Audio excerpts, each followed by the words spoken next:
Nu er 2015 for sidste gang skumret til et mørke sort af sorg. Denne nat varsler et nytårs komme. En ny begyndelse, til vi længes som aldrig før mod lyset.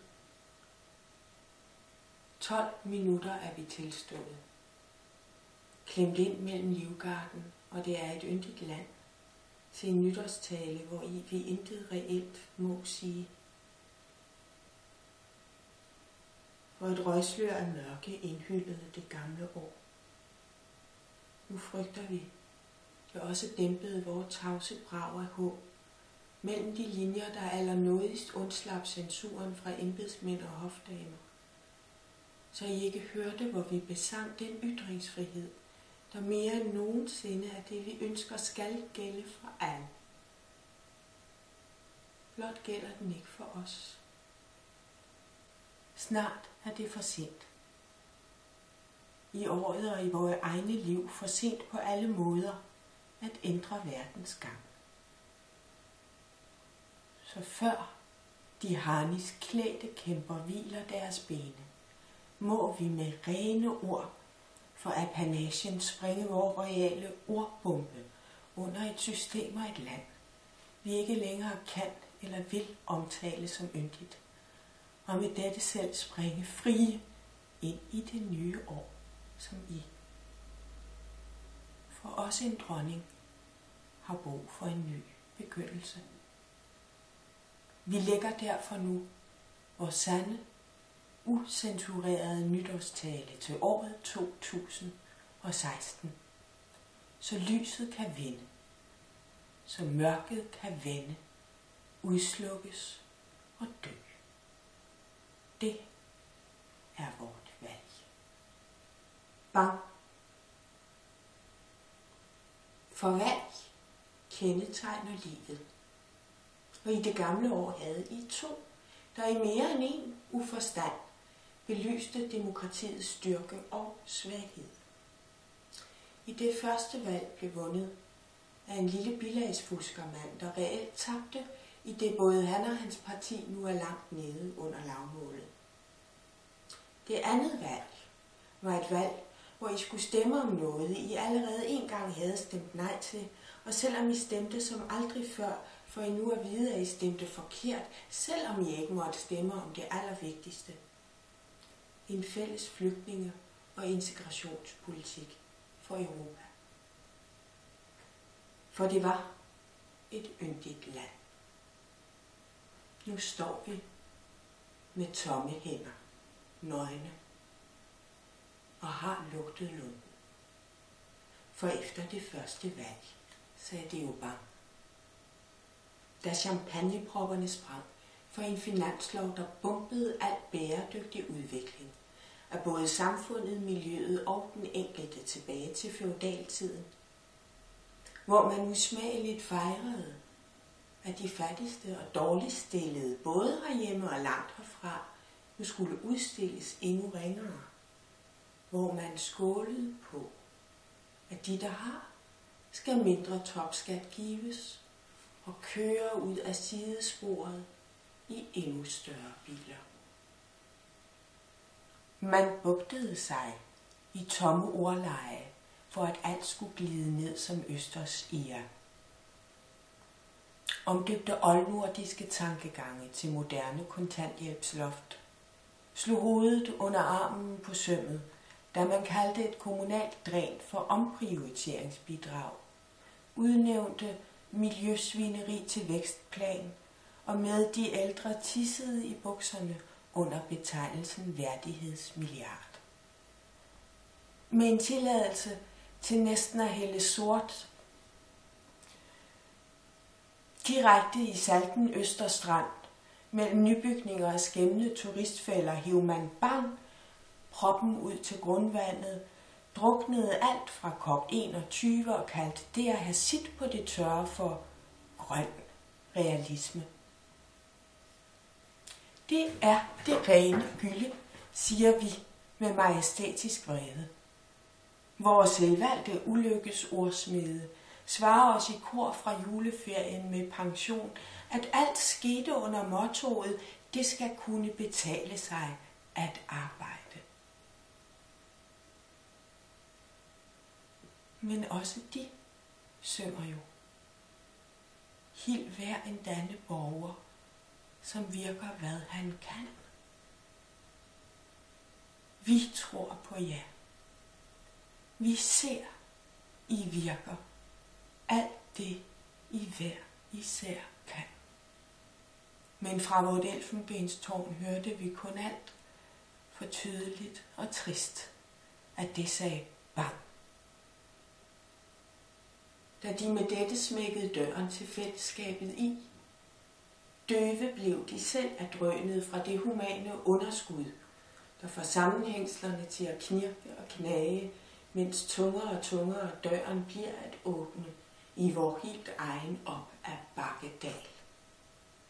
Mellem de raske svende og skønne mør, der har ordet og magten, og vi, der ikke har den. Vi ved, at ikke en af de derinde har prøvet at stå her som vi. Foran teltet, i et nærområdes udkant, og længes ind mod fredens fest, mod lyset i Frejas sal. Så nervøse er de nu for, at vi herude, de derude, skal smage blot lidt af toppen af kransekagen fra de danske øer, ane perspektiverne i gennemsigtigheden af kejserens nye klæder, at man som kronen på værket nedskød al satsning på uddannelse og dermed ophøjede egen uvidenhed til en kardinaldyd, og derpå valgte at give de sidste kroner fra værket til et Tour de France, griseri og nødhjælp til vores danske politi. For bang, kan det sige engang, når nogen i desperation vil sprænge døren til vort eksklusionsministerie. For det gav genlyd. Skam, da de annoncerede globalt, der er ingen hjemme.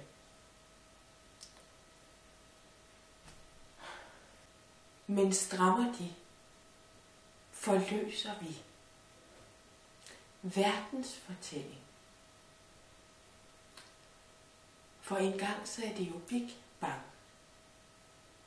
Og derefter stræbte alt i universet mod harmoni. Således er det.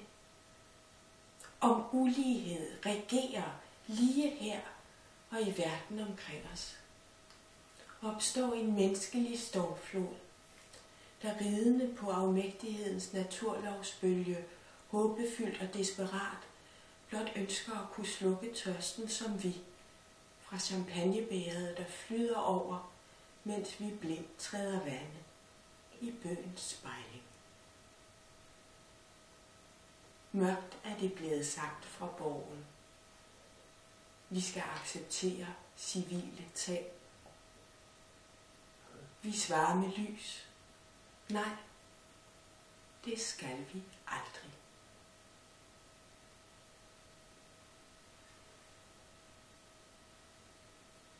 Der bliver vi som de. Bange. Angste for at udligne det tryk af menuen, der nu er indskrevet i finanslovens nytårsslankekur med ingredienserne en del fattigdom, uvidenhed og tavshed. Grundopskriften på en terrorist. Det er en fuser.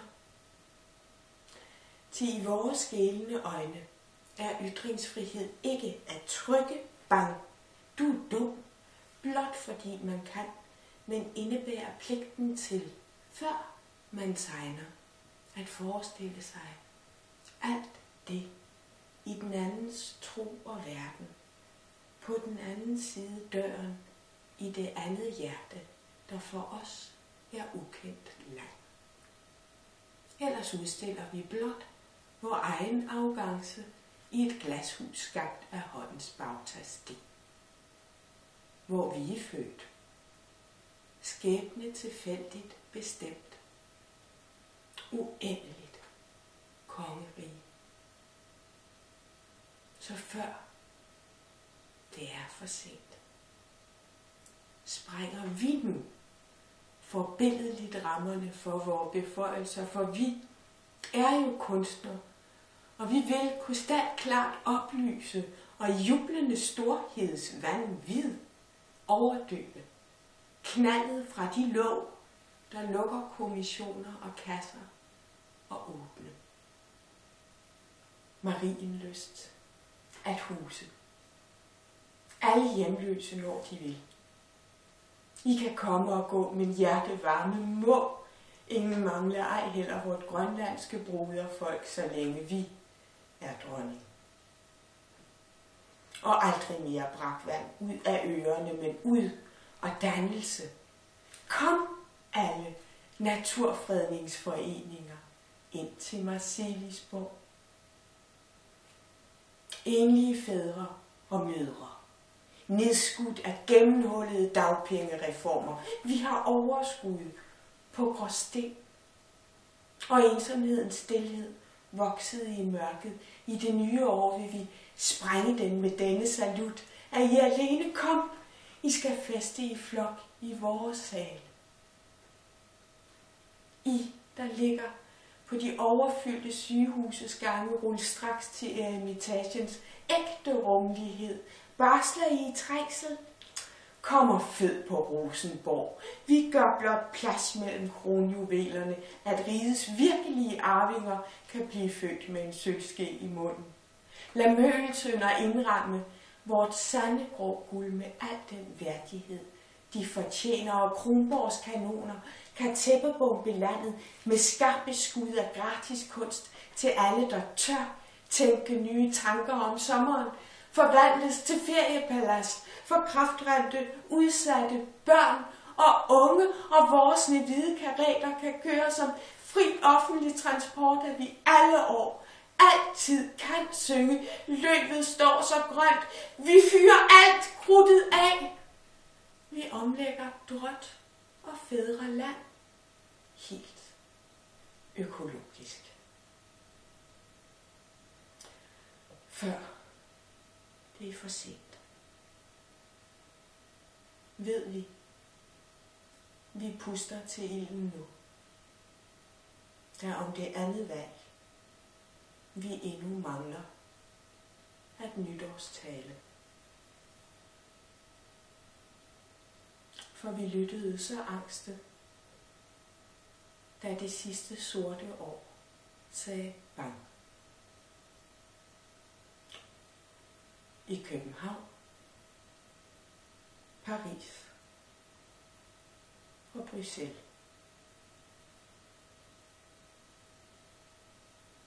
Der tændte vi lys. Vi vil igen i nat, og i det nye år tænde lys for de, der døde der, som smukke våben af fred. Men vi vil også tænde lys for søens folk. De, der drukner i overfyldte både, og for de mange tusinder, der dør i øredøvende tavshed, fordi vi ikke orker at høre, at vide, at det også nu i nat siger bang over Syrien, i Afghanistan, Irak, Ukraine, Nigeria, Palæstina, Mali og Tunesien. For netop i det andet valgs fravalg forskansede vi os i selvtilstrækkeligheden, hvor kun uanstændigheden nu er grænseløs, for det risler os iskoldt i tornekronen. Hver eneste gang det lydløst gjalder, når Christiansborg sprænger skalaen for, hvad man kan sige, mene og lovgive om for mennesker i nød. Når vi med faste stemmer synger demokratiets pris, en sand dansk værdi, det er jeres smykker. Når vi bryder alle love i hastevedtagelsen af, at uledsagede flygtningebørn nu kan varetægtsfængsles på ubestemt tid.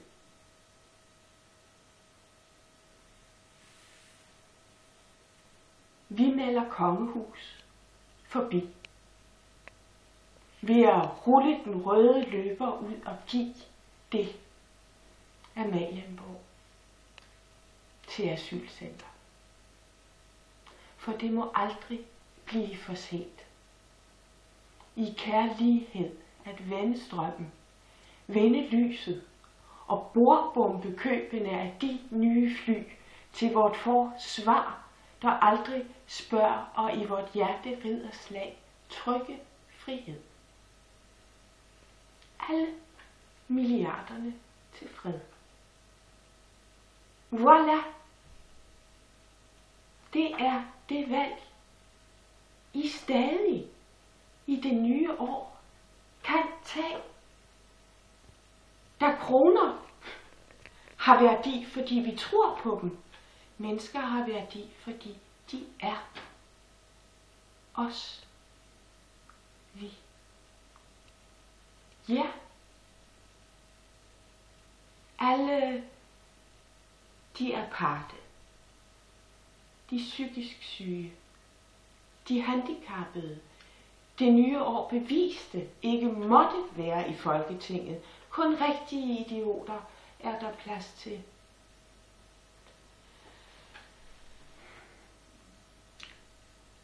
Så vi har straks opbremset dem. Vi sprang ind i det nye år med et nul-tolerance alarmopkald til Rigspolitiet. De var i livsfare for dem selv, omgivelserne, verden, freden og fremtiden i deres pludselige udvikling af spisevægring over for enhver menneskeret. Nu er de indlagt på blodrøde papirer, men vi vil give alle en kongelig behandling med opfortælle lyst humanisme, og også de skal begaves. Udhvilede fra strid tildeler vi dem vor elefant uorden. Der har vi Christiansborg tilbage. Det slot giver vi i vor nytårsmanifest til jer. Det er vor hofret, I skal smage, og alle vores nytårskurer skal I komme til og aldrig mere spises af med tomme ord. For vi er et af de rigeste lande, og vi vil ikke mere kun give fattige svar, men hæderkronede stjerneskud, lysende af håb. Og ganske snart, endnu i nat, om lidt, entrerer vi kongeskibet Dannebrog og drager som frivillige ud til royale uden grænser. Gud og vi fornye Danmark. Nu som Margrethe. Således vælger vi jer alle.